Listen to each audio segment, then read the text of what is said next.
Good morning students. हम लोग पढ़ रहे थे हिंदी से चैप्टर नंबर 6 आत्मविश्वास। तो बच्चों उसी चैप्टर पर हम लोग क्रम से आगे बढ़ेंगे। तो जो आत्मविश्वास चैप्टर है इसमें कई छोटी छोटी स्टोरीज को बताया गया है आपके अंदर आत्मविश्वास की भावना को पैदा करने के लिए, कॉन्फिडेंस को बढ़ाने के लिए। तो इसी संदर्भ में हम आगे बढ़ेंगे। देखते हैं ये पैराग्राफ।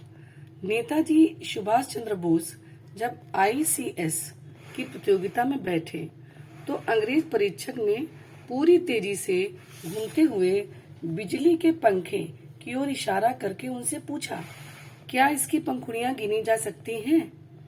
सुभाष बाबू ने झट से पंखा बंद कर दिया और बोले, जी हाँ, सुगमता के साथ। सुगमता मीन्स आसानी।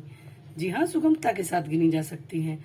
तो देखिए एक कितनी सही बात है कि जब ये ICS की प्रतियोगिता में बैठे थे सुभाष चंद्र जी, तो उस समय अंग्रेज परीक्षक होते थे। उन्होंने पूरी तेजी के साथ चल रहा था बिजली का पंखा बहुत फास्ट गति से, और इशारा करके पूछा था कि क्या इसकी पंखुड़ियां गिन सकते हैं आप? तो उन्होंने झट से क्या बोला था, पंखा बंद करके, बिल्कुल, बड़ी आसानी से गिन सकता हूँ। परीक्षक प्रसन्न हो गया, पर उसने उन्हें एक बार और कसौटी पर कसा। परीक्षक बहुत खुश हो गया, जो एग्जामिनर था बड़ा प्रसन्न हो गया उनसे, लेकिन एक बार और उनको कसौटी पर कसना चाहा, जानना चाहा।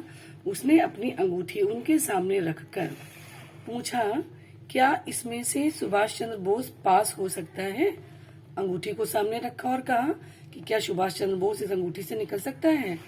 सुभाष बाबू ने अपने नाम का विजिटिंग कार्ड निकाला और मोड़कर उसमें से पास करते हुए कहा, जी, इस तरह। यह है अटूट आत्मविश्वास। इसके अभाव में यदि वह घबरा जाते और ऊटपटांग जवाब दे देते तो वो क्या होते? फेल हो जाते।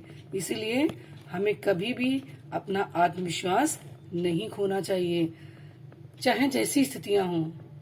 हमें अपने आत्मविश्वास को बनाए रखना चाहिए, कितनी भी मुश्किल समस्या हो, कितनी भी अनजानी डगर हो, लेकिन हमें अपना विश्वास कभी भी नहीं खोना चाहिए, क्योंकि यदि हम विश्वास खो देंगे तो बिना मेहनत किए ही फेल हो जाएंगे, बिना आगे बढ़े ही फेल हो जाएंगे। इसलिए हमें पहले क्या करना है, आत्मविश्वास बनाए रखना है और बिल्कुल भी किसी भी सवाल से, किसी भी घटना से, किसी भी स्थिति में घबराना नहीं है। आगे देखिए नेक्स्ट पैराग्राफ। दूसरे, हमारी क्षमता पर विश्वास करें और हम अपनी सफलता को निश्चित मानें। इसके लिए आवश्यक शर्त यही है कि हमारा अपनी क्षमता और सफलता पर अखंड विश्वास हो। लेखक कहता है कि यदि दूसरे लोग हमारी क्षमता पर, क्षमता मीन्स कैपेसिटी, हमारी काम करने की जो क्षमता होती है हर व्यक्ति के अंदर, तो यदि कोई दूसरे लोग हमारी क्षमता पर विश्वास करते हैं और हम अपनी सफलता को निश्चित माने, तो निश्चित कैसे मानेंगे? इसके लिए एक आवश्यक शर्त क्या होती है कि हमारा खुद अपनी क्षमता और सफलता पर अखंड विश्वास हो। हमारे भीतर उठा भय, शंका और अधैर्य ऐसे डायनामाइट हैं जो कि हमारे प्रति दूसरों के विश्वास को खंडित कर देते हैं। अर्थात कोई भी यदि हम पर विश्वास करता है, उसका अर्थ क्या है कि वो पूरी तरह से ये मानकर चलता है कि इस इंसान में आत्मविश्वास की भावना कूट कूट कर भरी है, ये कभी असफल हो ही नहीं सकता। परंतु यदि हमारे भीतर ही भय उत्पन्न हो जाए, शंका आ जाए, हम बात बात में डाउट करने लगे, अधैर्यशाली हो जाएं, धैर्यवान न रहें, तो फिर दूसरे लोगों का हमारे प्रति जो विश्वास होता है वो भी खंडित हो जाता है, टूट जाता है। अब देखते हैं, आगे बढ़ते हैं नेक्स्ट पैराग्राफ पर। हमारे विद्यालय में जो नगर से दूर जंगल में था, 14 वर्ष का एक बालक अपने घर से अकेला पढ़ने आया करता था। कुछ महीनों के बाद दूसरा बालक भी उसके साथ आने लगा। वह दूसरा बालक बहुत डरपोक था।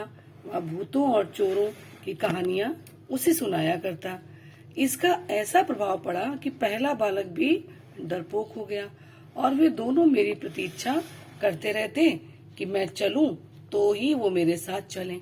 तो देखिए, अब देखिए एक ऐसी घटना है कि विद्यालय में जो एक विद्यालय था वो नगर से दूर था, जंगल में था, और 14 वर्ष का बालक अपने घर से अकेला आता था, डेली आता था, अच्छे से पढ़ता था, लेकिन उसके बाद उसके साथ दूसरा एक बालक आने लगा। वो डरपोक था।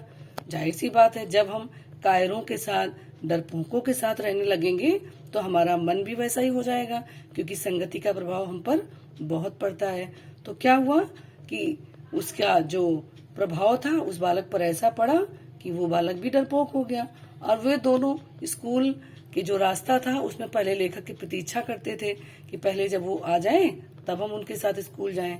तो देखिए, इस घटना से भी यही बताते हैं कि जो निराशा की भावना है, डर की भावना है, वो आत्मविश्वास को खंडित कर देती है। ठीक, अब हम लोग आगे बढ़ेंगे नेक्स्ट पैराग्राफ पर अगले वीडियो में।